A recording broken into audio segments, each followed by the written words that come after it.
হযরত আম্মার ইবনু ইয়াসির রাদিয়াল্লাহু তাআলা আনহু হতে বর্ণিত। তিনি বলেন, উমার ইবনুল খাত্তাব রাদিয়াল্লাহু তাআলা আনহু এর নিকট এক ব্যক্তি এসে বলল, আমি নাপাক হয়েছি, পানি পেলাম না। আম্মার রাদিয়াল্লাহু তাআলা আনহু উমার রাদিয়াল্লাহু তাআলা আনহু কে বললেন, আপনার কি মনে নেই যে একসময় আমি ও আপনি উভয়ে নাপাক ছিলাম? আপনি পানি না পাওয়ায় নামাজ আদায় করলেন না, আর আমি মাটিতে গড়াগড়ি দিয়ে নামাজ আদায় করলাম। এরপর আমি ব্যাপারটি নবী সাল্লাল্লাহু আলাইহি ওয়াসাল্লামকে বললাম।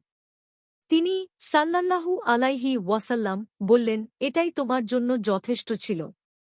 এ কথা বলার পর নবী সাল্লাল্লাহু আলাইহি ওয়াসাল্লাম তাঁর দুই হাতের তালু মাটিতে মারলেন এবং দুহাত উঠিয়ে ফুঁ দিলেন। তারপর উভয় হাত দিয়ে নিজের মুখমণ্ডল ও দুই হাত কবজি পর্যন্ত মাসা করলেন। বুখারী।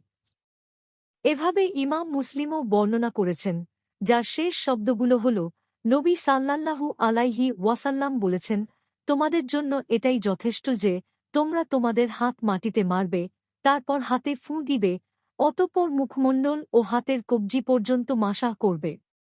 ১ বুখারী ৩৩৮, মুসলিম ৩০৮টি, আবু দাউদ ৩২২, নাসাই ৩১২, ইবনু মাজাহ ৫৬৯, আহমাদ ১৮৩৩২, সহিহ ইবনু হিব্বান ১৩০৬, সহিহ ইবনু খুজাইমাহ ২৬৮।